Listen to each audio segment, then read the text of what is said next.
Shalom.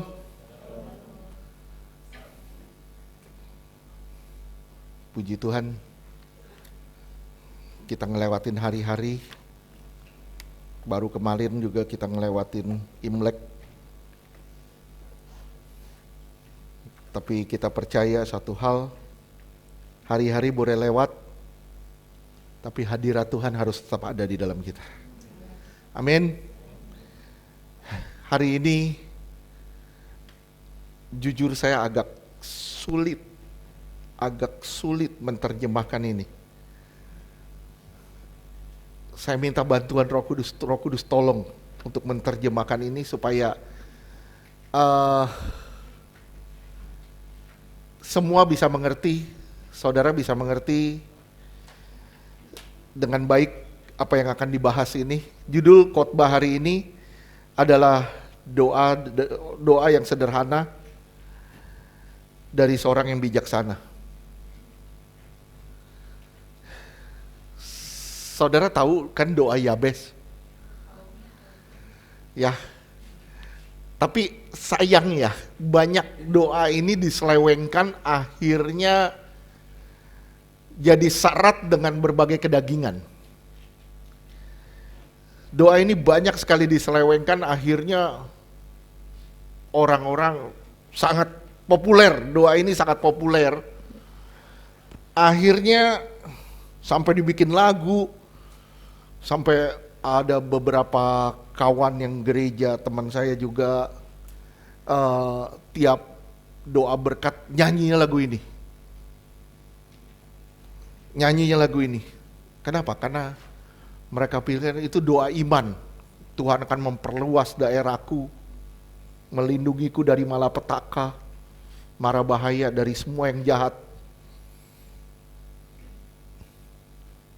Akhirnya kita salah menanggapi dengan doa ini. Kita salah tanggap dengan doa ini. Ini menurut saya akhirnya banyak orang yang kedagingan masuk di dalam doa ini, berusaha mengendalikan segala sesuatu yang akhirnya menjadi salah paham dengan doa ini. Sama-sama kita buka di 1 Tawari 4. Ini lucunya, nama Yabes itu tidak pernah keluar dan tidak pernah ada di mana-mana lagi selain di 2 ayat ini. Cuman 2 ayat ini, gak ada lagi. Mau cari dimanapun gak ada. Tapi saya berharap Roh Kudus benar-benar tolong supaya saya bisa berbagi kepada saudara dan saudara bisa mengerti dalam urapan Tuhan. Amin. 1 Tawari 4 ayat 9 dan 10. 1 Tawari 4 ayat 9. Yabes lebih dimuliakan daripada saudara-saudaranya. Nama Yabes itu diberi ibunya kepadanya sebab katanya, aku telah melahirkan dia dengan kesakitan. Ya, ayat 10. Ini nggak ada lagi di mana-mana. Saudara boleh cari di mana pun nggak ada. Ayat Terus? 10. Yabes berseru kepada Allah Israel, katanya, kiranya engkau memberkati aku berlimpah-limpah dan memperluas daerahku, dan kiranya tanganmu menyertai aku dan melindungi aku daripada malapetaka, sehingga kesakitan tidak menimpa aku. Dan Allah mengabulkan permintaannya itu. Nah, kita harus tahu latar belakangnya dan konteksnya dengan perjanjian baru apa. Itu yang kita harus pahami. Latar belakangnya dan konteksnya dengan perjanjian baru. Baru saudara bisa memahami makna dari doa ini. Kalau saudara nggak cuman baca begitu aja, akhirnya kita terjebak di dalam pengertian-pengertian yang salah. Bagaimana kita membahas doa ini dengan benar? Karena banyak orang akhirnya salah menginterpretasikan doa dari Yabes ini. Saudara boleh cari di Alkitab, nggak ada di mana-mana lagi selain di 2 ayat ini. Jika kita menafsirkan doa ini dengan sudut pandang kedagingan, kita akan mengaplikasikan doa ini sebagai gini, gue ini menderita, gue berdoa ini, Tuhan akan memulihkan keadaan gue. Seperti Yabes itu menderita. Yabes itu menderita, doanya didengar Tuhan. Kita nih orang tertindas, kita dipandang, kita tidak dipandang orang, tapi doa kita didengar Tuhan.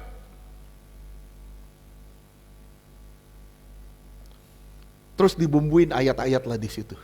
Bapa kita tidak akan memberi batu kepada anak yang meminta roti. Tidak akan memberi ular.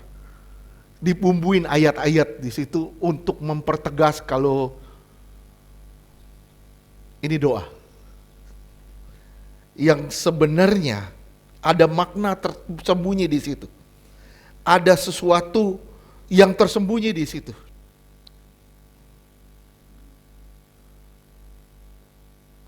Saudara bisa mengerti ya, saya selalu bilang Alkitab itu tidak bersifat daging. Walaupun ada kebutuhan-kebutuhan kita yang dicukupi Tuhan. Tapi terlepas dari itu, Alkitab keluar dari sifat daging.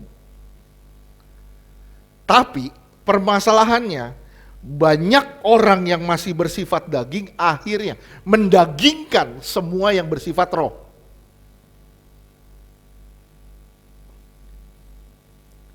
Walaupun di dalam doa, di dalam Alkitab ada yang namanya pemeliharaan, kamu lebih berharga dari burung-burung di udara, kamu lebih berharga dari bunga batkung di ladang. Betul, semuanya betul. Tapi makna yang tersembunyi ada di hati kita. Akhirnya apa? Kita salah dalam menerjemahkan doa ini. Apakah doa ini intensnya hanya untuk pemeliharaan saja? Nah, ini kita harus tahu. Atau intensnya untuk kebutuhan dan pemulihan kita saja? Doa ini bukan sekedar pemeliharaan, jawaban-jawaban dari semua kebutuhan. Jadi doa ini tentang apa? Saudara harus tahu dulu ya. Sorry, saya masuk ke latar belakang sedikit. Ini cuma ada di Tawarikh kan? Setuju? Ya. Saudara harus tahu dulu latar belakang Tawarikh. Tawarikh itu ditulisnya kapan? Ada yang tahu nggak? Pasca pembuangan atau sebelum pembuangan orang Israel. Jadi ini Israel kan mengalami Great Israel zamannya Daud. Terus kemudian jatuh dalam raja-raja jatuh. Kemudian apa yang terjadi? Ketika kejatuhan orang Israel, Israel mengalami pembuangan. Dibuang ke Babel, ditahan, ditawan segala macam. Nah, pertanyaan saya, Tawarikh ini sesudah pembuangan atau sebelum?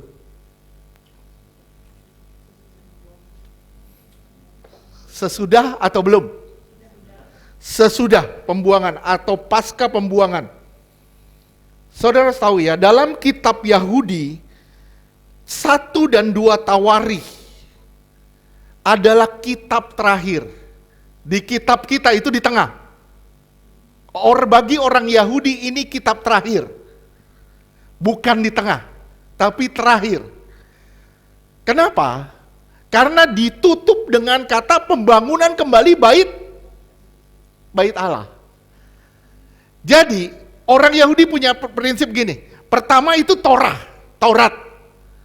Kemudian ada raja-raja, ada ini, terus masuk dalam pembuangan segala macam. Dan terakhir ditutup dengan pemulihan. Tapi di kitab kita, di perjanjian lama, itu ditutup dengan Maliaki. Ya. Nah, saudara lihat di Alkitab. Saya ngarep jangan mukanya stres gitu, saya jadi stres juga soalnya. Bingung saya cara jelasinnya. Kenapa? Karena saya juga sebenarnya jujur, sebenarnya agak kesulitan menerjemahkan ini. Kita masuk dulu di Tawarikhnya kita masuk ya. Tawari itu kitab terakhir, bukan Maliaki bagi orang Yahudi. Tapi bagi kita memang Maliaki terakhir. Nah, saudara lihat, bawa Alkitab kan? Abis Tawari apa? Abis Tawari? Esra. Abis Tawari Esra. Setuju? Oke, abis Tawari itu Esra. Sekarang saya tanya, Esra itu pasca pembuangan atau sebelum pembuangan? Esra. Esra itu sebelum pembuangan, justru terbalik nih. Coba lihat, Esra 9 ayat 6 sampai 9.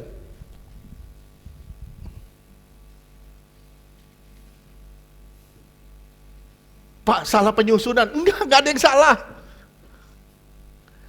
Enggak ada yang salah. Esra 9 ayat 6 sampai 9. Esra 9 ayat 6. Dan kataku, ya Allahku, aku malu dan mendapat celah, sehingga tidak berani menengadahkan mukaku kepadamu. Ya Allahku, karena dosa kami telah menumpuk mengatasi kepala kami, dan kesalahan kami telah membumbung ke langit. Ya, setuju. Ayat 7. Dari zaman nenek moyang kami sampai hari ini kesalahan kami besar. Dan oleh karena dosa kami, maka kami sekalian dengan raja-raja dan imam-imam kami diserahkan ke dalam tangan raja-raja negeri. Sekarang saya tanya, pasca pembuangan atau sebelum? Aduh, masih pasca juga. Sebelum. Ini sebelum pembuangan. Ini masa pembuangan, ini justru masa pembuangan. Esra itu masa pembuangan, Tawari itu pasca pembuangan. Masa pembuangan. Ini masa pembuangan, Esra itu masa pembuangan. Coba baca lagi terus. Ke dalam kuasa pedang, ke dalam penawanan dan penjarahan, dan penghinaan di depan umum seperti yang terjadi sekarang ini. 8. Ayat 8.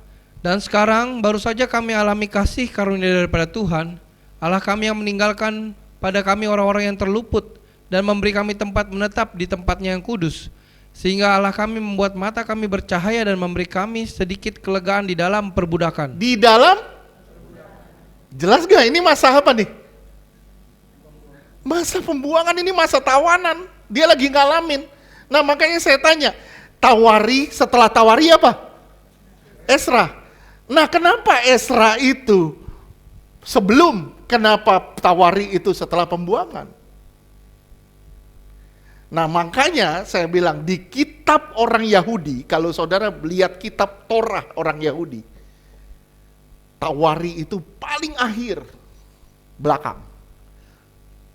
Makanya tadi saya jelasin urutannya, pertama Torah, terus kemudian ada cerita sejarah raja-raja segala macam kejatuhan manusia, ditutup dengan Tawari, yaitu pemulihan. Ngerti enggak? Ngerti. Terus lanjut ayat 9. Ayat 9. Karena sungguh pun kami menjadi budak, tetapi di dalam perbudakan itu kami tidak ditinggalkan Allah kami. Lihat, masa perbudakan ini masa pembuangan. Terus Ia membuat kami disayangi oleh raja-raja negeri Persia, sehingga kami mendapat kelegaan untuk membangun rumah Allah kami dan menegakkan kembali reruntuhannya, dan diberi tembok pelindung di Yehuda dan di Yerusalem. lihat. Sekarang setelah Esra apa? Nehemia. Setelah Esra Nehemia. Nehemia itu pasca pembuangan atau sebelum? Siapa yang bilang pasca? Nggak ada yang angkat tangan. Siapa yang bilang pasca?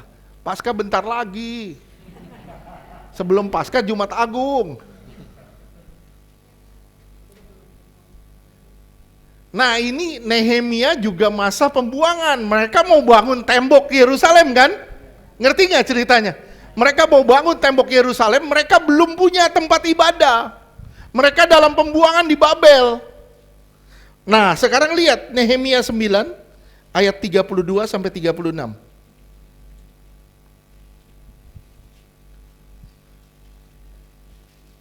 Nehemia 9 ayat 32. Sekarang ya Allah kami, Allah yang maha besar, kuat dan dahsyat, yang berpegang pada perjanjian dan kasih setianya, janganlah kau pandang remeh segala kesusahan yang telah dialami oleh kami, oleh raja-raja kami, pemimpin-pemimpin kami, imam-imam kami, nabi-nabi kami, dan nenek moyang kami, ya oleh seluruh umatmu sejak zaman raja-raja Asyur sampai hari ini. 33. Ayat 33, tetapi engkaulah yang benar dalam segala hal yang menimpa kami, karena engkau berlaku setia dan kamilah berbuat fasik. 34. Juga raja-raja kami, pemimpin-pemimpin kami, imam-imam kami, dan nenek moyang kami tidak melakukan hukum-Mu. Mereka tidak menegakkan hukum-Mu. Ini permasalahan yang fatal. Tidak melakukan atau tidak menegakkan hukum. Terus? Mereka tidak memperhatikan perintah-perintah-Mu dan peringatan-peringatan-Mu yang Kau berikan kepada mereka. 35. Ayat 35, dalam kedudukan sebagai raja mereka tidak mau beribadah kepadamu. Nah ini konyol. Sekarang orang Kristen banyak yang melakukan itu. Benar ibadah hari Minggu, tapi ibadah sendiri no. Sadar nggak kalau saudara tidak membangun hubungan dengan Tuhan? Sadar nggak saudara sebenarnya dalam suatu tahap pembuangan? Paham nggak? Sadar nggak saudara lagi ditawan sama kuasa kegelapan? Walaupun saudara tidak merasakan masalah yang saudara alami, belum merasakan, tapi sebenarnya saudara dalam tawanan. Oke, terus lanjutkan. Walaupun engkau telah mengaruniakan kepada mereka banyak kebaikan dan telah menyediakan bagi mereka tanah yang luas dan subur, mereka tidak berbalik dari perbuatan-perbuatan mereka yang jahat. 36. Ayat 36, lihatlah. Ya, lihatlah. Sekarang Sekarang ini kami adalah budak. iya, ini masa pembuangan. Terus? Ya, di tanah yang kau berikan kepada nenek moyang kami untuk mengecap hasilnya dan segala kekayaannya, kami ini adalah budak. Kami ini adalah budak, kami dibuang. Nah, lucu kan? Tawari kita di tengah kan? Setelah itu Esra kan? Setelah itu Nehemia kan? Tapi di kitab orang Yahudi, Tawari itu di belakang. Paling akhir. Sekarang lihat, 2 Tawarikh 36, ini ayat terakhir dari Tawari. 2 Tawarikh 36, ayat 22 dan 23. 2 Tawarikh 36 ayat 22. Pada tahun pertama zaman Kores, raja negeri Persia, Tuhan menggerakkan hati Kores, raja Persia itu, untuk menggenapkan firman yang diucapkan oleh Yeremia, sehingga disiarkan di seluruh kerajaan Kores secara lisan dan tulisan pengumuman ini. Iya, 23. Ayat 23, beginilah perintah Kores, raja Persia, segala kerajaan di bumi telah dikaruniakan kepadaku oleh Tuhan, Allah semesta langit. Ia menugaskan aku untuk mendirikan rumah baginya di Yerusalem, yang terletak di Yehuda. Siapa di antara kamu termasuk umatnya, Tuhan Allahnya menyertainya dan biarlah ia berangkat pulang. Ya, ini dilepasin, disuruh bangun rumah Tuhan. Disuruh bangun rumah Tuhan. Ini penutup kata dari Tawarikh. Oke. Tawarikh itu ditulis 400 sebelum Masehi. 400 sebelum Masehi. Nah, yang lebih tua itu Esra. Esra itu ditulis 458 sebelum Masehi. Nehemia ditulis 445 sebelum Masehi. Saat itu Yehuda sangat kecil. Yehuda tuh sangat kecil. Sangat amat kecil. Dan dia dikelilingi bangsa-bangsa seperti Amon, Moab, Samaria, dikelilingi oleh musuh-musuh. Dikelilingi oleh bangsa-bangsa asing. Kalau saudara lihat Israel hari ini, itu mirip. Israel itu kecil, kecil banget, negara kecil, sampai orang-orang bingung. Bingung ya sama Israel, negara kecil tapi nggak ada yang berani nyentuh. Negara kecil kenapa dijaga begitu rupa? Negara kecil kenapa punya peralatan-peralatan teknologi yang sangat mutakhir? Bahkan semua teknologi yang kita punya hari ini itu 95% dari sana. Negara kecil, sangat kecil, dan itu sama seperti kita hari ini. Yehuda sangat kecil, dihimpit oleh bangsa asing. seperti Israel hari ini. Di sekitarnya, bangsa-bangsa itu memusuhi dia. Betul gak sih? Semua bangsa memusuhi dia. Nah sekarang saudara lihat, kalau saudara pernah baca nggak Raja-Raja? Udah habis belum bacanya? Hah? Betul? Habis? Betul? Pak Yogo udah habis bacanya, Pak. Balik lagi kemana gak tahu. Udah pernah baca selesai Raja-Raja? Oke. Udah pernah baca selesai Samuel? Saudara ngelihat gak ada eko di sana? Ada pengulangan ketika saudara baca Tawari?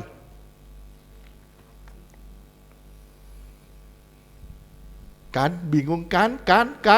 Nah. Bingung kan? Betul gak sih? Saudara baca gak sih? Ayo saya ulang sekali lagi. Saudara pernah baca Raja-Raja kan? 1 Raja-Raja, 2 Raja-Raja. Terus saudara baca lagi Samuel. Nah, itu pengulangannya. Saudara ngelihat seperti ada eko atau ada pengulangan di Tawari. Betul gak sih? Apa gak yakin? Saudara ngerti yang saya ngomong gak? Ngerti? Jangan stres gitu, saya jadi tambah bingung cara ngejelasinnya, bingung bener. Tapi bisa bayangin ya, gimana gak bingung 2 ayat itu untuk menjelaskan segala sesuatu yang ada di situ. Bingung banget. Saudara tahu, tapi saudara tahu bagian yang ditekankan di Tawari apa? Saudara harus ngerti dulu, bagian yang ditekankan di Tawari itu ada begini. Kalau saudara ngebaca Samuel sama Raja-Raja, tapi saudara kemudian baca Tawari, di Raja-Raja itu bicara soal kesetiaan Tuhan. Raja ini setia kepada Taurat, kepada Tuhan, dan dia akan mengalami berkat. Oke, tapi di Tawari itu lebih dalam lagi. Kesalahannya apa? Dosanya apa? Lebih detail lagi dibahas di sana. Begitu detail dibahas di sana, itu jadi pedoman kita, jadi pedoman saudara dan saya dalam memimpin. Siapa di sini yang nggak memimpin? Ayo, saya tanya.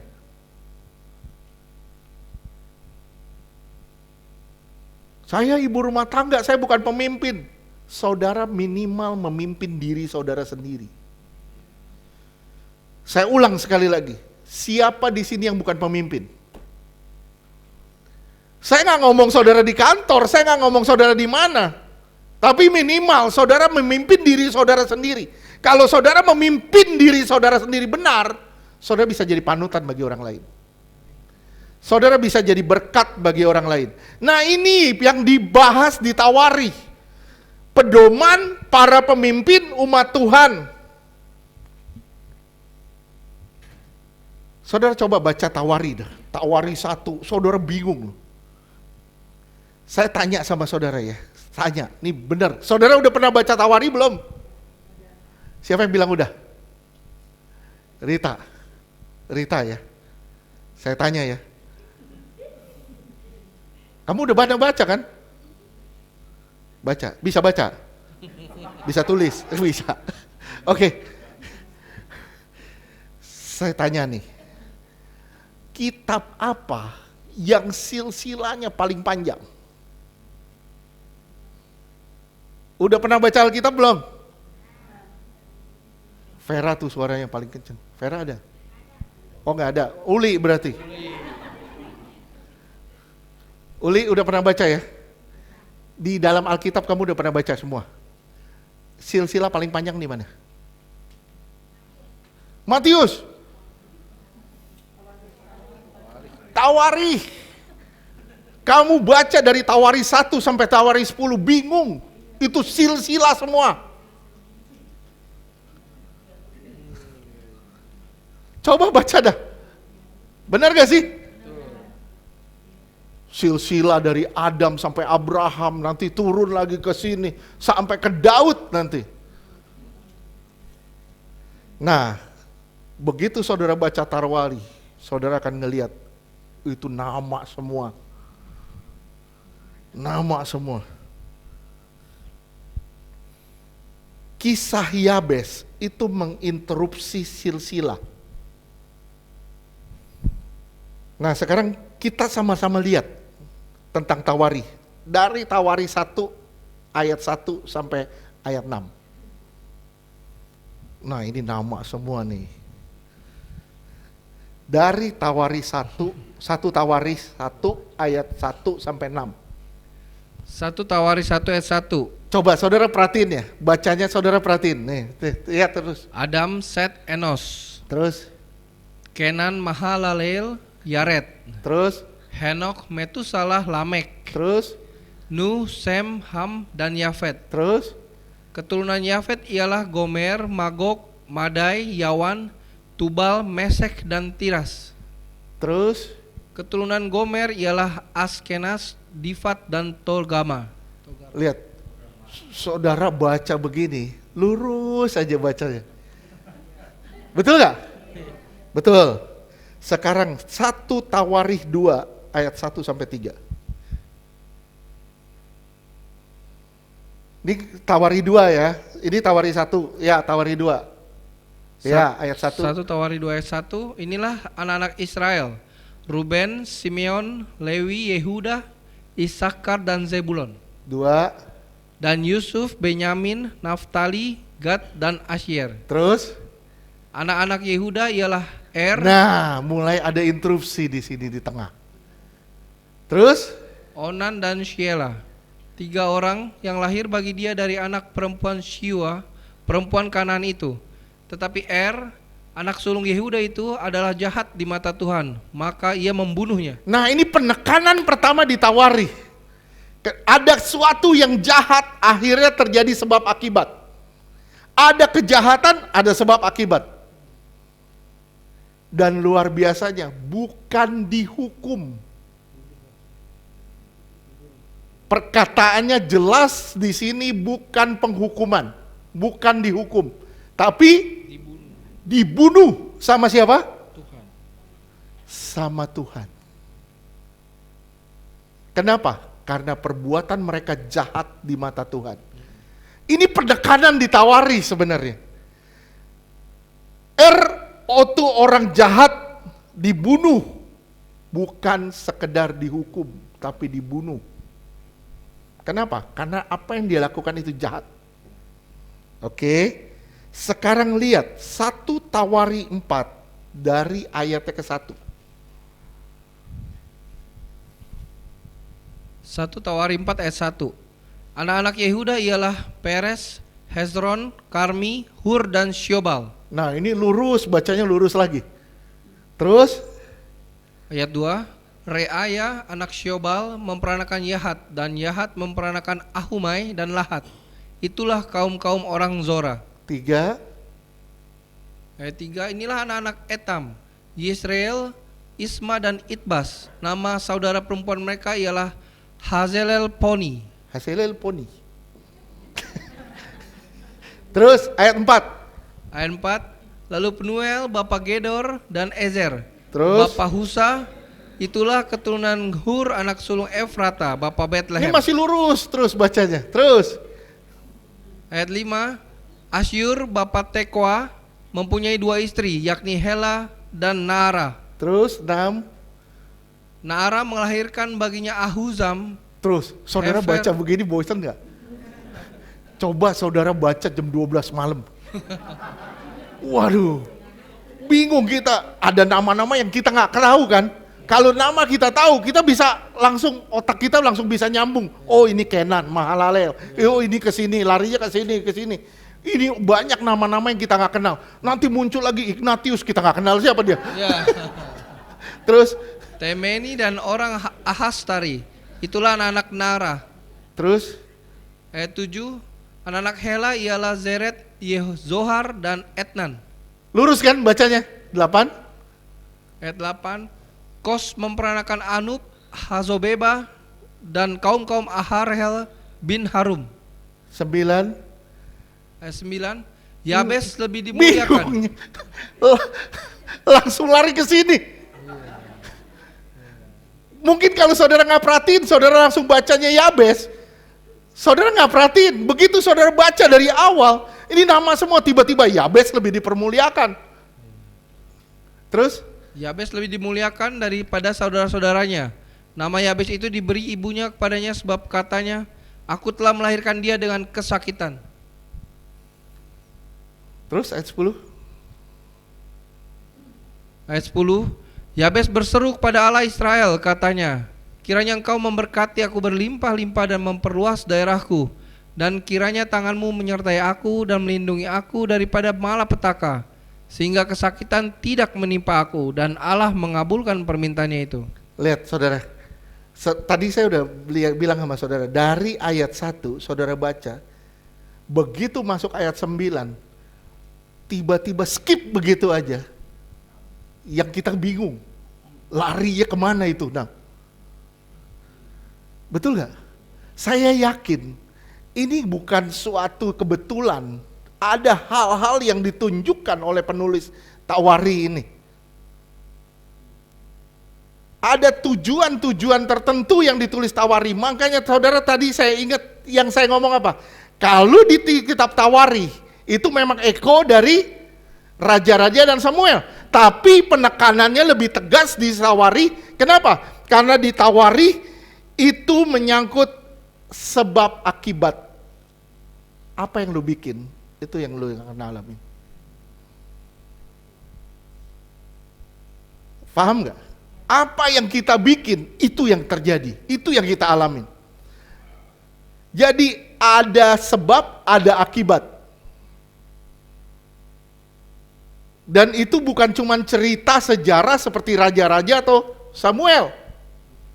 Tapi ini lebih kepada teguran atau bimbingan atau tuntunan kepada umat Tuhan. Saudara harus ngerti nih, setiap perkataan yang saya ngomong, saudara harus simak dulu, terima dulu. Terima dulu. Makanya saya bilang, coba kita berlatih berpikir sedikit. Saya ngajak saudara, ayo kita berpikir. Waduh Pak, udah banyak pikiran. Ada utang, ada jatuh tempo, ini itu. Di gereja disuruh mikir lagi. Nggak apa-apa, supaya belajar. Otak kanan sama otak kiri saudara bekerja. Oke? Jangan sampai otak kanan, otak kiri saudara jadi otak-otak nanti. Oke, kita belajar mencerna sesuatu. Oke?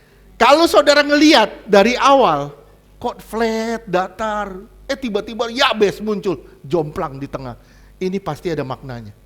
Ini ada maksudnya. Dan berusaha melihat siapa Yabes ini, nggak akan ketemu di dalam Alkitab. Cuman ada di situ 2 ayat itu, nggak ada lagi. Tapi kita bisa lihatnya dari Tawarinya, kita bisa lihat dari kitab Tawarinya. Tawari itu karakternya begini.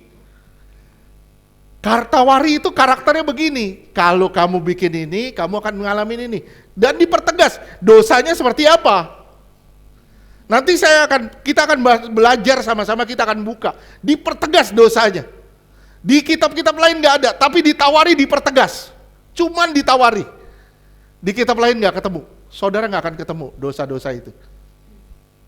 Oke? Nah, sekarang lihat 1 Tawari 5 ayat 18 sampai 26. 1 Tawari 5 ayat 18. Ayat 18. Dari Bani Ruben, orang Gad dan setengah suku Manasye, ada 44.760 orang yang sanggup berperang. Orang-orang yang tangkas, yang dapat memanggul perisai dan pedang, dan melentur busur panah, yang terlatih dalam bertempur. Terus 19. Ayat 19, mereka itu melakukan perang melawan orang Hagri, Yetur, Nafish, dan Nodab. Ya, bingung kita baca nama-nama semua. Terus ayat 20, Mereka mendapat bantuan melawan orang-orang itu, sehingga orang Hagri itu dengan semua orang yang mengikutinya menyerahkan diri ke dalam tangan mereka. Sebab mereka telah berseru kepada Allah dalam pertempuran itu. Kenapa mereka dikalahkan? Kenapa mereka bisa mengalahkan? Kenapa mereka bisa mengalahkan? Mereka orang-orang yang tangkas, bisa melentur busur. Lihat, mereka bisa ngalahin dari suku-suku lain. Kenapa? Ini kuncinya. Sebab mereka berseru kepada Allah dalam maka mengabulkan permintaan. Oke, terus Sebab mereka percaya kepadanya. iya 21. Ayat 21, mereka mengangkut ternak orang-orang itu sebagai jarahan. Untanya 50.000 ekor, kambing domba 250.000 ekor, dan keledai 2.000 ekor. Juga manusia 100.000 jiwa. Ya, kalau saudara baca terus nih nanti 22 dan seterusnya, baca aja deh, nggak apa-apa. Nggak apa-apa, biar sama-sama melotot. Lihat, udah nama angka lagi.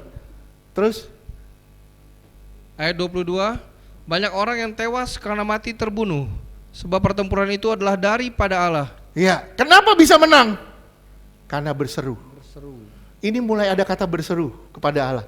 Di Yabes juga berdoa, berseru. Saya tanya sama saudara, apakah cuman doa Yabes?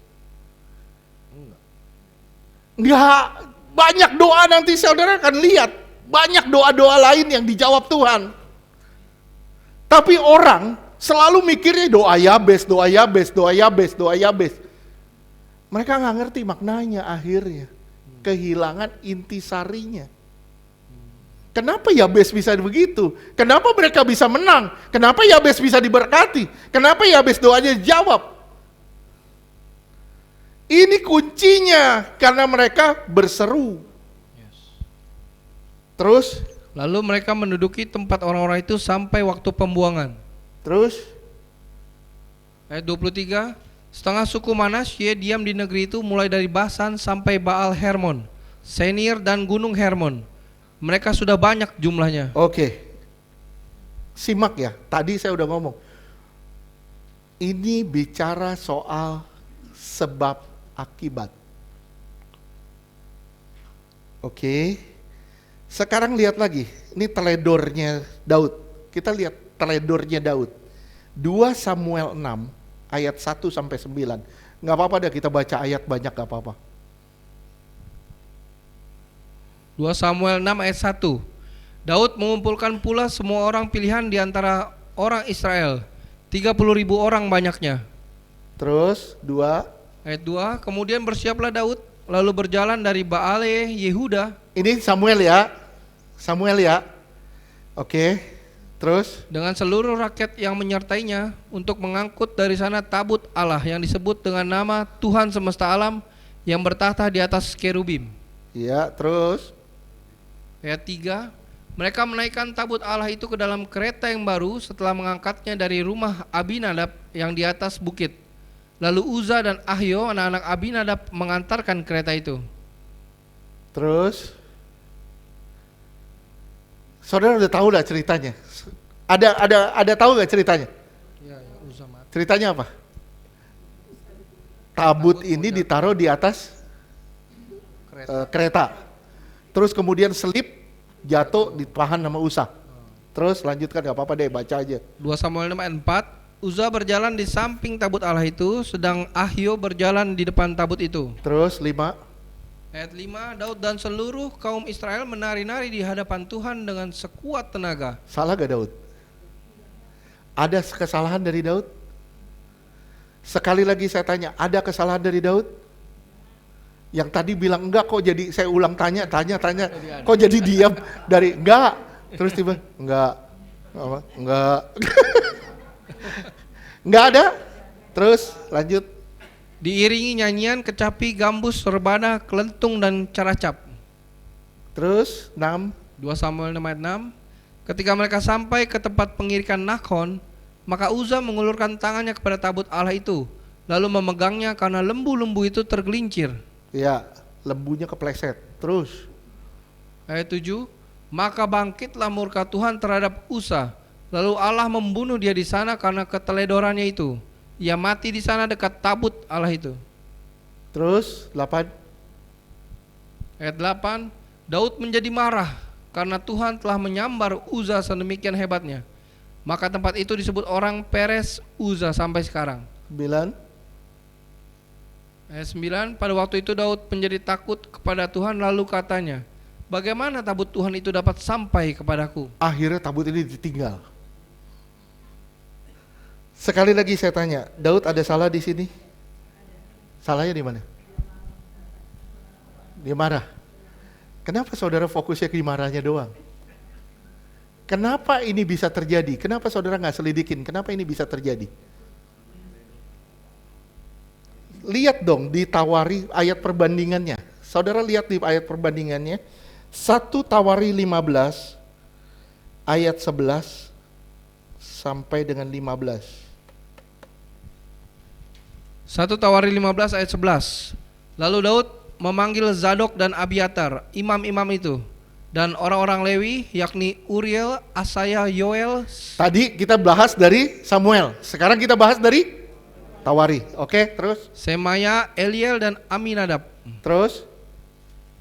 12. Ayat 12, dan berkata kepada mereka, hai kamu ini para kepala puak dari orang Lewi, kuduskanlah dirimu, kamu ini dan saudara-saudara sepuakmu, supaya kamu mengangkut tabut Allah, Tuhan Allah Israel ke tempat yang telah kusiapkan untuk itu. 13.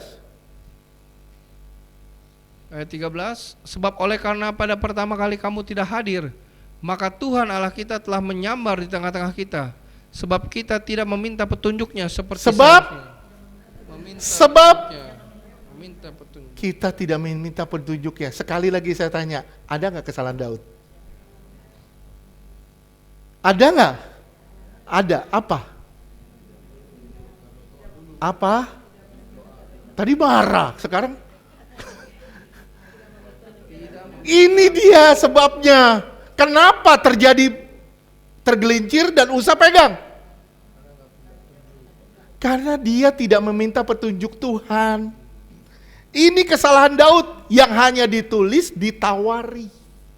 Saudara mau cari dimanapun tidak ketemu. Saudara cuma ketemu di Tawari. Oke, kenapa salahnya Daud? Sebab dia tidak mencari Tuhan dengan cara yang benar. Dia mau nari, dia mau melakukan sesuatu, dia mau ini. Tapi dia nggak mencari Tuhan dengan cara yang benar. Dan itu ada korbannya. Oke, kalau saudara tidak mencari Tuhan dengan cara yang benar, pasti ada korbannya. Sampai sini ngerti? Oke, sekarang kita lihat lagi. Kita lihat di Raja-Raja. 2 Raja-Raja 15 ayat 1. 2 Raja-Raja 15 ayat 1. Dalam tahun ke-27 zaman Yerobeam Raja Israel, Azaria anak Amazia menjadi Raja Yehuda menjadi raja. Azaria ini Uzia. Sama. Terus? Ayat 2. Ia berumur 16 tahun pada waktu ia menjadi raja dan 52 tahun lamanya ia memerintah di Yerusalem. Nama ibunya ialah Yekholia dari Yerusalem. 3. Nah kalau kita baca begini aja, kita nggak ngerti intisarinya di mana, nggak ngerti maknanya kenapa nih. Terus ayat 3, ia melakukan apa yang benar di mata Tuhan, tepat seperti yang dilakukan Amazia ayahnya. Nah, dia melakukan apa yang benar di mata Tuhan. Terus ayat 4, namun demikian bukit-bukit pengorbanan tidaklah dijauhkan. Bangsa itu masih mempersembahkan dan membakar korban di bukit-bukit itu. Terus ini yang salah siapa? Yang salah siapa? Intinya nanti Azaria itu kena kusta sampai dia mati. Kusta ini penyakit yang hubungannya dengan kutuk sampai dia mati. Kenapa? Oh banyak orang bilang cuman dia tidak dijauhkan, tidak menjauhkan bangsa dari bukit-bukit pengorbanan. Akhirnya bangsa itu masih menyembah berhala. Sebagian dari bangsa masih menyembah berhala. Tapi di atasnya dibilang, dia melakukan apa yang benar di mata Tuhan. Salahnya di mana? Salahnya di mana? Ya di situ, di mana? Coba lihat ayat 5. Ayat 5, maka Tuhan menimpakan tulah kepada raja sehingga ia sakit kusta sampai hari kematiannya dan tinggal dalam sebuah rumah pengasingan. Dan Yotam anak raja mengepalai istana dan menjalankan pemerintahan atas rakyat negeri itu. Iya. Dia kena tulah, kena kusta sampai mati. Nah, kalau kita baca di raja-raja ini, kita cuma dapat kesan satu, karena dia tidak menghancurkan bukit-bukit persembahan. Sekarang, saudara lihat, tapi kalau saudara lihat mulai ditawari. Ini akan ditegaskan, kenapa kesalahannya? Apa kesalahannya? 2 Raja-Raja 26, ayat 16 sampai 21.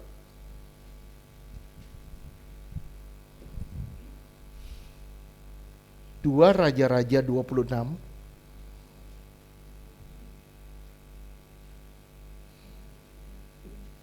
26 ayat 16. 2 Tawari. 2 Tawari. 2 Tawari. Siapa tuh yang bilang raja-raja? Saya. 2 Tawari. 2 Tawari 26 ayat 16. Lihat namanya siapa di atas? 2 Tawari Usia. 26 ayat 16. Usia sama Aseria itu sama. Oke. 2 Tawari 26 Ayat 16. ayat 16. Ya, lanjut. Setelah ia menjadi kuat, ia menjadi tinggi hati sehingga ia melakukan hal yang merusak. Ia berubah setia kepada Tuhan Allahnya dan memasuki bait Tuhan untuk membakar ukupan di atas mezbah pembakaran ukupan. Ada nggak di raja-raja tadi? Enggak ada. Ada? Nggak ada, tapi dia tawari, ditekankan kesalahannya. Apa? Dia menjadi tinggi hati, dia menjadi sombong. Terus dia membakar ukupan. Itu bukan bagian dia, itu bagian imam. Terus ayat 17. Tetapi Imam Azaria mengikutinya dari belakang bersama-sama 80 imam Tuhan, orang-orang yang tegas. Terus 18. Ayat 18. Mereka berdiri di depan Raja Uzia dan berkata kepadanya, "Hai Uzia, engkau tidak berhak membakar ukupan." Terus Tuhan, hanyalah imam-imam keturunan Harun yang telah dikuduskan yang berhak membakar ukupan. Keluarlah dari tempat kudus ini, karena engkau telah berubah setia. Kau tidak akan memperoleh kehormatan dari Tuhan Allah karena hal ini. lihat, akhirnya kenapa? Kena kusta. Ada nggak di kitab lain? Nggak ada, cuman ditekankan di Tawari. Kenapa ditekankan di Tawari? Karena Tawari itu menekankan sebab akibat dan menjelaskan kesalahannya apa. Oke, terus lanjutkan. Ayat 19. Tetapi Uzia dengan bokor ukupan di tangannya untuk dibakar menjadi marah. Sementara amarahnya meluap terhadap para imam, Dia sombong, terus jadi marah. Terus timbullah penyakit kusta pada dahinya di hadapan para imam di rumah Tuhan dekat mezbah pembakaran 20. ukupan. Ayat 20. Imam kepala Azaria dan semua imam lainnya memandang kepadanya dan sesungguhnya ia sakit kusta pada dahinya. Cepat-cepat mereka mengusirnya dari sana dan ia sendiri tergesa-gesa keluar karena Tuhan telah menimpakan tulah kepadanya. Oke. Saya berharap saudara bisa memahami. Jadi kalau saudara ngelihat tentang Yabes, pasti ada sebab akibatnya. Oke. Walaupun tidak dijelaskan, cuman 2 ayat itu doang. Tapi Tawari ini menjelaskan apa yang dia buat dan apa yang terjadi. Sampai sini paham? Sekarang kita lihat lagi. 2 Raja-Raja 21 ayat 6 sampai 7. 6 dan 7. 2 Raja-Raja 21 ayat 6. Bahkan ia mempersembahkan anaknya sebagai korban dalam api. Siapa sih dia? Ini mempersembahkan korban. Sekarang saya tanya sama saudara. Raja yang paling jahat itu siapa? Ahab. Bagi Tuhan itu Manasye. Kenapa? Karena dia mempersembahkan anaknya sendiri. Coba baca deh terus. Melakukan ramal dan telaah dan menghubungi para pemanggil arwah dan para pemanggil roh peramal. Ia melakukan banyak yang jahat di mata Tuhan sehingga ia menimbulkan sakit hatinya. 7. Ayat 7. Ia menaruh juga patung Asyera yang telah dibuatnya dalam rumah. Walaupun sehubungan dengan rumah itu, Tuhan telah berfirman kepada Daud dan kepada Salomo anaknya, dalam rumah ini dan di Yerusalem yang telah kupilih dari antara segala suku Israel, aku akan menaruh namaku untuk selama-lamanya. Ini di dalam bait Allah, tempat penyembahan orang Israel, ditaruh patung Asyera. Jahat banget ini. Dia melakukan kejahatan di mata Tuhan. 2 Raja-Raja 23. 2 Raja-Raja 23 ayat 25 dan 26. 2 Raja-Raja 23 ayat 25. Sebelum dia tidak ada raja seperti dia yang berbalik kepada Tuhan dengan segenap hatinya, dengan segenap jiwanya dan dengan segenap kekuatannya, sesuai dengan segala Taurat Musa, dan sesudah dia tidak ada bangkit lagi yang seperti dia. Nah, ini hebatnya. Kenapa dicatat pertobatan dari seorang Manasye? Lihat deh. Benar gak? Manasye bertobat gak? Dia berbalik kepada Tuhan dengan segenap hatinya. 26. Ayat 26. Tetapi Tuhan tidak beralih dari murkanya yang sangat bernyala-nyala itu yang telah bangkit terhadap Yehuda, oleh karena segala sakit hatinya yang ditimbulkan Manasye. Iya, 2 Tawarikh 33. Mudah-mudahan saya benar. 2 Tawarikh 33 ayat 10 sampai 13. 2 Tawarikh 33 ayat 10. Kemudian berfirmanlah Tuhan kepada Manasye dan rakyatnya, tetapi mereka tidak menghiraukannya. Ayat 11. Ayat 11. Oleh sebab itu Tuhan mendatangkan kepada mereka panglima-panglima tentara Raja Asyur yang menangkap Manasye dengan kaitan, membelenggunya dengan rantai tembaga dan membawanya ke Babel. Terus Manasye ditangkap. Apa yang terjadi dengan Manasye? 12. Ayat 12. Dalam keadaan yang terdesak ini, ia berusaha melunakkan hati Tuhan Allahnya. Ia sangat merendahkan diri di hadapan Allah nenek moyangnya. 13. Ayat 13. Dan berdoa kepadanya. Maka Tuhan mengabulkan doanya dan mendengarkan permohonannya. Ia membawanya kembali ke Yerusalem dan memulihkan kedudukannya sebagai raja. Dan Manasye mengakui bahwa Tuhan itu Allah. Lihat, orang yang bejat banget di mata Tuhan bisa berbalik. Kenapa ini ditulis? Di Tawarikh. Tuhan cuma mau kasih tahu kepada saudara dan saya, semua. Tidak ada dosa yang terlalu berat sampai tidak bisa diampuni. Tidak ada kejahatan yang sangat fatal sehingga tidak lagi bisa diampuni. Amin. Amin. Kalau saudara mau bertobat, pasti ada jalannya. Pasti ada pertobatannya. Wong Manasye udah parah banget, anaknya dipersembahkan, di rumah Tuhan dia pasang patung Asyera. Udah jahat banget, tapi apa yang terjadi? Tuhan ampuni dia kok ketika dia bertobat. Separah apapun dosamu, Tuhan kita adalah Tuhan yang punya hati yang sangat besar, yang dapat menerima saudara dan siap untuk mengampuni saudara ketika saudara bertobat. Terus ayat 16. 2 Tawarikh 33 ayat 16. Ia menegakkan kembali mezbah Tuhan, mempersembahkan korban keselamatan dan korban syukur di atasnya, menyerukan kepada Yehuda untuk beribadah kepada Tuhan Allah Israel. Dia balik, dia bilang sama semua warganya supaya kembali ke jalan Tuhan. Lihat, ada gak yang mustahil ketika kita mau bertobat? Dan ini hanya ditulis di Tawari, gak ada di tempat lain. Jadi Tawari soal apa sih? Tawari itu soal sebab akibat.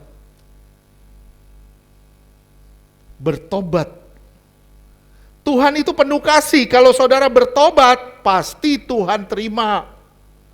Masalahnya apa? Kita mau gak menyerahkan diri pada Tuhan? Saudara buka deh kitab Raja-Raja, yang ayat terakhir itu ditutup dengan kata pembuangan. Tapi akhir Tawari itu ditutup dengan pembangunan Bait Allah, persiapan untuk pembangunan Bait Allah. Jadi kalau kita bicara Yabes, tapi kita tidak melihat keseluruhan dari Tawari, yang ada apa? Yang ada cuma daging kita yang masuk ke sana. Faham gak sekarang? Ngerti gak sih? Ngerti? Benar-benar ngerti? Cuman 2 ayat dari Yabes, gak ada lagi. Tapi penjelasannya itu semua ada di Tawari. Saudara harus pelajari Tawari. Saudara akan ngeliat jalurnya kemana larinya. Oh ternyata Yabes, ternyata Manasye bertobat dan ternyata diberkati. Ternyata ini usia berubah setia. Dia jauh dari Tuhan, akhirnya kena tulah. Dan ini terus bergulir. Kenapa Daud sampai begini? Ternyata jawabannya ada di Tawari. Daud tidak benar-benar mencari petunjuk Tuhan. Paham gak sih? Nah, saya berharap saudara bisa ngerti. Kalau saudara nggak membahas, nggak jelasin, nggak menjelaskan ini secara benar, akhirnya apa? Yang masuk, begitu masuk kita doa Yabes, kita taunya cuman kedagingan kita. Kita masuk kantor, Tuhan memperluas daerahku. Wah, tadinya 1 kantor jadi 3 kantor. Tuhan memperluas daerahku, tadinya 60 kilo, beratnya jadi 100 kilo. Tadinya 1 kursi, gak muat lagi, mesti 2 kursi.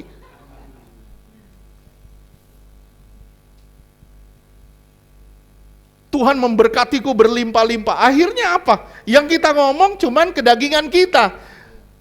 Kita harus tahu, ada sebab, ada akibat. Kenapa doanya dikabulkan? Pasti ada sebabnya.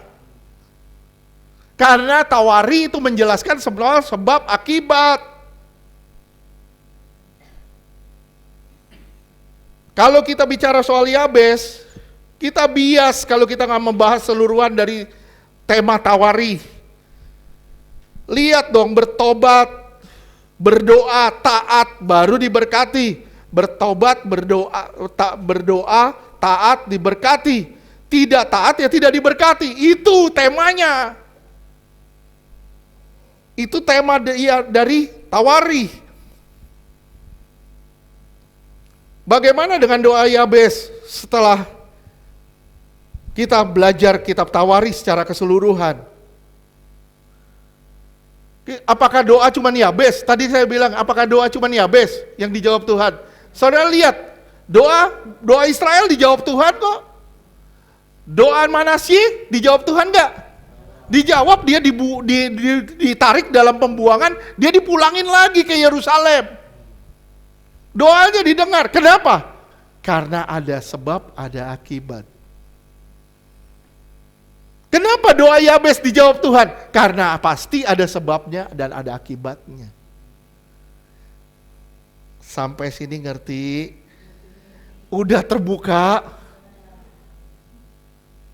Si Vera bilang ngerti, padahal dia baru masuk.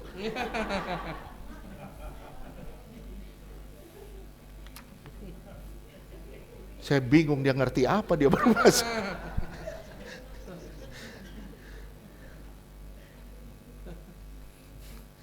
Doa Yabes adalah doa yang orang yang mengalami penderitaan dari pembuangan, Tapi setelahnya, saudara tadi saya udah nyinggung sedikit. Israel tuh wilayah yang kecil. Betul gak? Wilayahnya kecil. Di antara banyak musuh di sekelilingnya.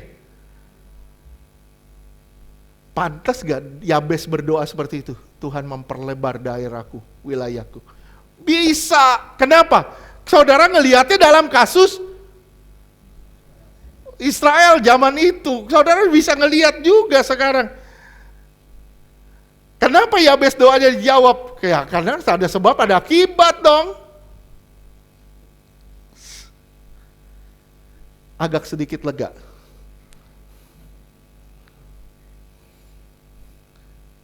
Doa yang mengalami pembuangan, wilayahnya kecil, terancam. Doa Yabes adalah salah satu doa, bukan satu-satunya doa yang ditulis dalam kitab Tawari. Salah satu. Tapi akhirnya orang pakai ini tujuannya untuk dagingnya sendiri. Faham? Nah kenapa?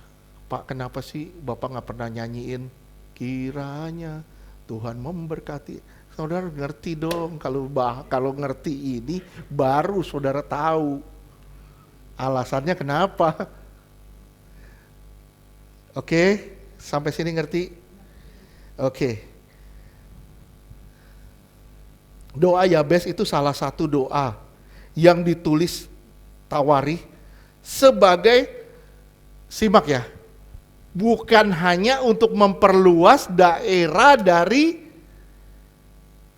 Yabes, tapi memperluas wilayah kerajaan Israel sebenarnya. Itu kuncinya. Memperluas wilayah kerajaan Israel. Yang saat itu sangat kecil dan sangat terjepit dari berbagai sisi. Dia berdoa dan dijawab Tuhan. Dia diberkati Tuhan. Kenapa? Karena pasti ada sebab dan ada akibatnya. Oke. Nah sekarang saudara nyanyi, kiranya Tuhan memberkati, hidup lu berantakan. Doa gak mau, malas-malasan, baca firman kagak. Lah bagaimana bisa dijawab? Oke, kalau saudara benar-benar dalam Tuhan, saudara benar-benar hidup dituntun sama firman, saudara gak usah nyanyi itu, saudara udah pasti saudara akan ngalamin keberkatan dari Tuhan. Saya nggak bilang soal uang, tapi saya bilang soal damai sejahtera yang nggak bisa diberikan oleh dunia. Saya nggak bicara soal uang, tapi soal damai sejahtera yang nggak bisa diberikan oleh dunia. Banyak orang fokusnya di materi, banyak orang fokusnya di kesehatan, banyak orang fokusnya di A, B, C. Salah. Fokus kita bukan di situ, fokus kita di kerajaan Tuhan. Nah sekarang penggenapannya di perjanjian baru sudah digenapi belum? Ini kan connect gak sama perjanjian baru? Kisah Rasul 1 ayat 6. Connect gak? Coba lihat, connect gak?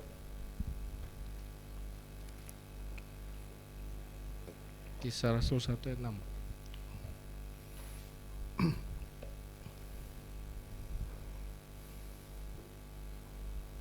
Kisah Rasul 1 ayat... Kidung, ini kidung. Kis, bedakan antara S dan D. Kisah Rasul 1 ayat 6. Maka bertanyalah mereka yang berkumpul di situ, Tuhan, maukah engkau pada masa ini memulihkan kerajaan bagi Israel? Nah, masih dipertanyakan. Waktu Yesus mau naik ke surga, murid-murid aja masih tanya, Tuhan, maukah engkau memulihkan kerajaan Israel? Ini relevan sama doa Yabes. Doa Yabes juga minta pemulihan kerajaan. Wilayahnya diperluas, yang tadinya kecil. Ini doa bukan buat individu, ini doa buat negara, buat kerajaannya. Sampai sini ngerti ayat 7? Ayat 7. Jawabnya, engkau tidak perlu mengetahui masa dan waktu yang ditetapkan Bapa sendiri menurut kuasanya. Oke, engkau nggak usah tahu kata Tuhan. Nanti pasti terjadi, pasti terjadi. Dan doa Yabes itu doa pengharapan akan juru selamat bagi orang Yahudi. Ini doa Yabes bagi orang Yahudi adalah doa pengharapan bagi juru selamat. Saya nggak akan bahas ya di Talmud ada ditulis. Nanti tambah bingung. Saya juga jadi bingung. Karena kenapa? Dasarnya nggak ada. Tapi orang Yahudi mempercayai kalau Yabes itu sebenarnya Otniel yang dihakim-hakim. Orang Yahudi meyakini kalau Yabes itu Otniel. Makanya di ayat di 1 Tawari 4 ayat 9 dan 10 itu, di ayat 9-nya di Talmud itu dibilang gini, Yabes yang adalah Otniel, ditambahin di situ, yang adalah Otniel. Di Alkitab kita kan nggak ditambahin, tapi mereka meyakini kalau Yabes itu Otniel. Karena Otniel itu menegakkan hukum. Faham? Tapi nggak usah dibahas, ini nggak usah dibahas nanti, karena dasarnya pun tidak jelas. Oke? Doa Yabes adalah doa pengharapan akan juru selamat yang menegakkan hukum, menyatakan keadilan, memperluas wilayah, sampai jadi yang namanya Great Israel. Makanya kalau saudara lihat di berita ada satu pidatonya Benyamin Netanyahu di PBB, pernah lihat gak? Nontonnya Korea mulu. Korea nggak ngerti, saudara nggak ngerti, upa tahu. Saudara nonton, begitu Benyamin Netanyahu pidato, saudara nggak nonton. Itu lebih penting. Benyamin Netanyahu di PBB sampai bawa peta loh, dia bilang nih Great Israel wilayahnya. Great Israel itu zaman Raja Daud. Berbatasannya cuma satu, itu Libanon semua wilayah dia. Libanon, Suria, itu wilayahnya Israel. Nah makanya murid-murid bilang, kapan ya Tuhan kau menegakkan kerajaanmu? Itu yang namanya Great Israel. Makanya klaimnya Netanyahu waktu ditanya, klaimnya dari mana? Dari firman Tuhan, dari Alkitab. Itu daerahnya Great Israel, itu daerahnya, wilayahnya zaman kerajaan Daud. Ya, saudara nonton TikTok scrollnya nggak beres. Ya, sekali-kali belajar pengetahuan lah sedikit lah. Oke?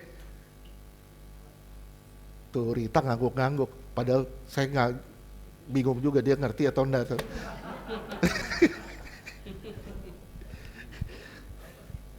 Ya, jadi ini doa pengharapan akan Mesias, menegakkan keadilan,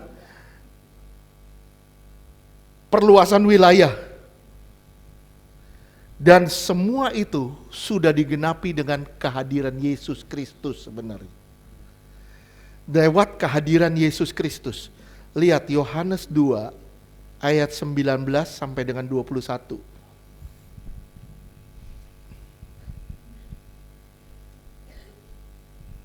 Yohanes 2 ayat 19. Jawab Yesus kepada mereka, rombak bait Allah ini dan dalam 3 hari aku akan mendirikannya kembali. Nah, orang Israel kan mau pemulihan bait Allah. Terus maunya apa? Supaya semua bangsa datang ke bait Allah. Semua bangsa menyembah Allah yang benar. Kan itu kerinduan mereka, betul gak? Waktu Yesus mati, itu digenapi. Semua bangsa cari Tuhan. Yang namanya Yesus Kristus. Dan itu akan digenapi ketika second coming-nya dia, kedatangannya kali kedua. Saya yakin, itu di Roma dibilang semua lutut akan bertelut, semua lidah akan mengaku. Kenapa? Karena sekarang udah zamannya internet, zaman CNN, nanti begitu dia nginjekin kaki di Bukit Sion, pasti itu diliput. Ini Mesias yang benar. Ini Allah yang benar satu-satunya. Itu pasti akan diliput. Dan di situ semua lidah akan mengaku. Semua lutut akan bertelut. Di situ akan terjadi. Pasti. Kenapa? Karena udah gampang kita akses. Wih benar lu, Tuhannya benar. Maaf, ada beberapa, saya takut salah juga. Ada beberapa ayat di saudara kita di seberang yang bilang, semua masjid akan ditinggalkan. Saya sampai dengerin ceramahnya, semua itu Islam akan ditinggalkan. Kenapa? Ya iyalah, semua lutut akan bertelut, semua mulut akan mengaku, semua lidah akan mengaku, semua lutut akan itu yang benar.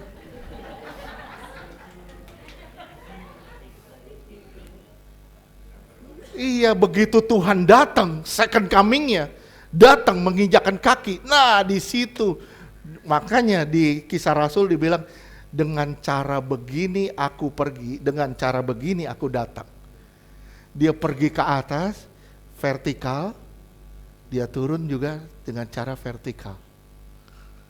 Di situ dia nginjakin kaki, begitu Israel menjerit, diserang dari berbagai bangsa. Kita tinggal nunggu waktu kok. Kan dibilang Israel sekarang masih dijaga sama Mikael. Kita ibaratin Mikael itu Amerika deh. Amerika mati-matian bela Israel, betul gak? Sampai hari ini masih bela-belain Israel mati-matian. Wah, mati-matian dia. Apapun pokoknya Israel. Nanti lihat, Israel Amerika nyerah. Amerika angkat tangan. Kenapa? Krisis mungkin. Dia ngalamin krisis yang berlipat-lipat sampai akhirnya gue udah nggak bisa nolong lu lagi. Nah, di situ Israel berseru sama Tuhan. Allah semesta alam, di situ baru Tuhan datang menginjakan kakinya di Bukit Sion bersama orang-orang kudusnya. Saya berharap nanti Tuhan datang bersama orang kudusnya, termasuk Pak Pepi. Tapi jangan lupa Pak, turun kaki duluan.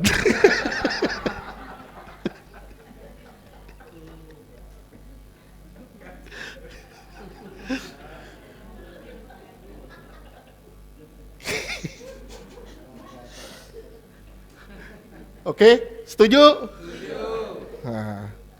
Nah, itu doa Yabes sebenarnya udah digenapi dengan kehadiran Yesus. Yohanes 12 ayat 28 sampai 32. Udah, jangan ketawa dulu. Yohanes 12 ayat 28. Bapa, muliakanlah namamu, maka terdengarlah suara dari surga. Aku telah memuliakannya dan aku akan memuliakannya lagi. Ya, surga ngomong nih, aku akan memuliakannya dan aku akan memuliakannya lagi. Terus ayat 29. Orang banyak yang berdiri di situ dan mendengarkannya berkata bahwa itu bunyi guntur.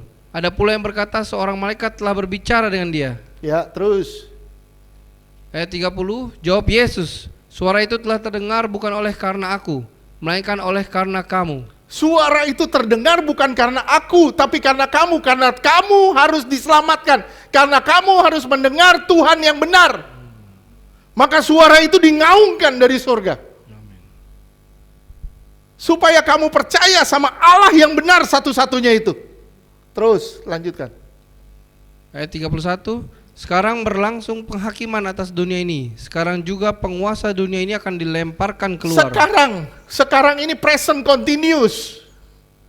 Dan masih berlangsung sampai hari ini. Penguasa dunia akan dilemparkan. Terus 32. Ayat 32, dan aku, apabila aku ditinggikan dari bumi, terus aku akan menarik semua orang datang kepada aku.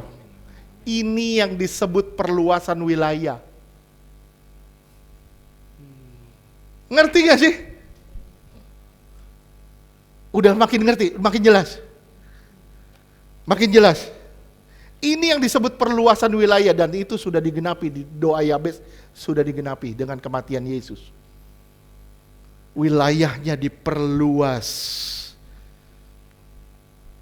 Prinsip doanya masih berlaku sampai hari ini. Kalau Tuhan dengar doa kita, Dia jawab doa-doa orang yang saleh, orang yang bijaksana. Walaupun doa itu sangat sederhana, tapi Dia menjawab doa-doa kita. Nanti finalnya itu tergenapi di Yerusalem baru. Kalau saudara perhatiin di doa Yabes, doanya gimana tadi? Ayat 10. Kiranya Engkau memberkati aku berlimpah-limpah. Berkat yang berlimpah itu hanya terjadi di Yerusalem baru. Semua air mata dihapus, tidak ada duka cita di sana. Terus baca deh, 1 Tawari 4 ayat 10. 1 Tawarik 4 ayat 10. Yabes berseru pada Allah Israel, katanya, kiranya Engkau memberkati aku berlimpah-limpah. Nah, ini akan terjadi, ini akan terjadi di Yerusalem baru. Terus dan memperluas daerahku. iya, ini lagi terjadi, memperluas daerahku. Banyak orang diselamatkan, banyak orang mencari Tuhan. Terus Dan kiranya tanganmu menyertai aku dan melindungi aku daripada malapetaka, sehingga kesakitan tidak menimpa kesakitan tidak akan menimpa kita lagi di Yerusalem baru. Selama saudara masuk ke Yerusalem baru, tidak ada kesakitan, tidak ada duka cita di sana. Tuhan bilang, aku akan menghapus air matamu. Oke, penggenapannya di mana? Yerusalem baru. Itu final penggenapannya di Yerusalem baru. Oke, sampai sini jelas? Bagi kita, doa ini adalah doa penantian kedatangan Tuhan kali kedua. Tapi bagi orang Israel, doa ini adalah doa menunggu Sang Mesias atau Juru Selamat. Karena bagi kita, Juru Selamat itu sudah datang. Nah, permasalahannya, Tuhan akan menarik orang-orang datang kepada Dia. Setuju? Gimana caranya? Kisah Rasul 1 ayat 8. Itu caranya.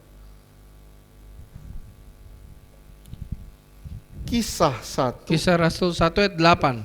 Tetapi kamu akan menerima kuasa kalau Roh Kudus turun ke atas kamu, dan kamu akan menjadi saksiku di Yerusalem dan di seluruh Yudea dan Samaria dan sampai ke ujung bumi. Menjadi saksi. Ini kuncinya, saudara harus menjadi saksi dimanapun saudara berada akan kehidupan Yesus. Kalau saudara menjadi saksi akan kehidupan Yesus, saudara akan menarik orang-orang datang kepada Tuhan. Oke, sampai sini jelas? Ngerti sekarang soal doa Yabes? Ngerti? Lihat ya, wilayah diperluas, tidak ada duka cita. Semuanya akan digenapi di Yerusalem baru. Oke, Wahyu 21 ayatnya ketiga.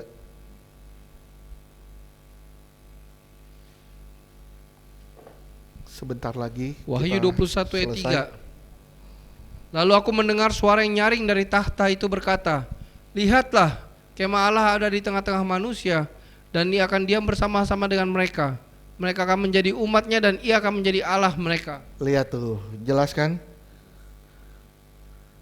Ini kemah itu lagi diperluas sekarang. Kemah itu lagi diperluas sekarang.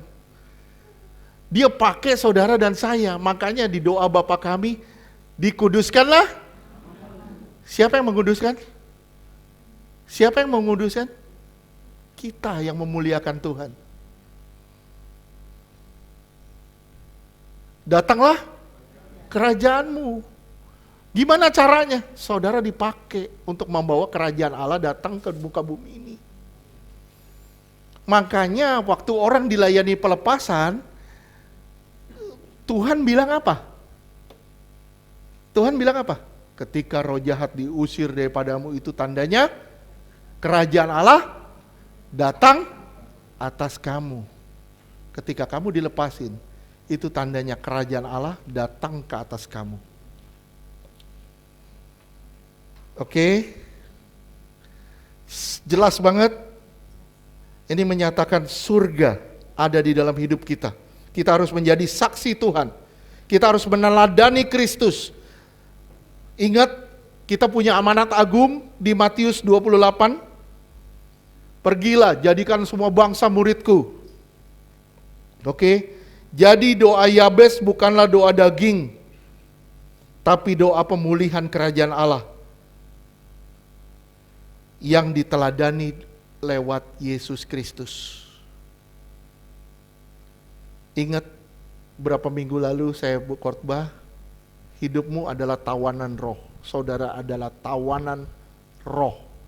Saudara sudah ditawan sama Tuhan. Engkau tidak bisa punya kehendak lagi selain kehendak Dia yang berdaulat atasmu. Amin. Tuhan berkati.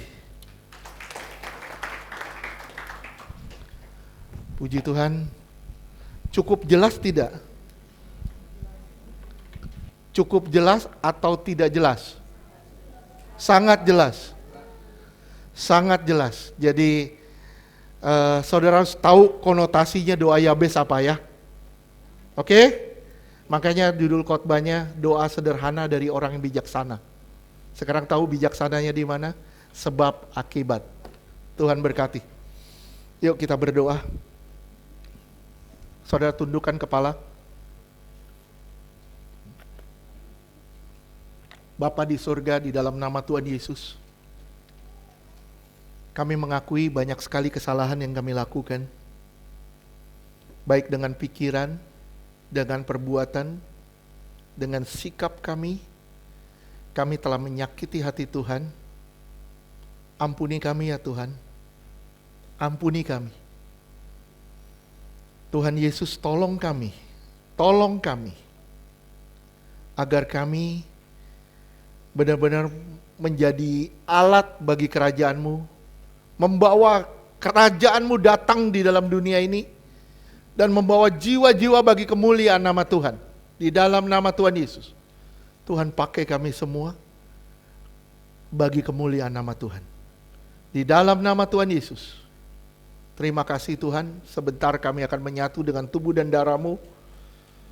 Tuhan Yesus, Engkau yang berkata, tubuhmu adalah bait Roh Kudus, di mana Roh Allah tinggal di dalam-Mu. Kami menyadari itu Tuhan. Ampuni kami Tuhan, kalau seringkali kami tidak menyadari kalau tubuh kami adalah bait Allah. Ampuni kami Tuhan. Saat ini kami mau menyatu dengan tubuh dan darah-Mu, dan kami menyadari kalau tubuh kami adalah bait Roh Kudus. Di dalam nama Tuhan Yesus kami berdoa dan bersyukur. Haleluya. Amin.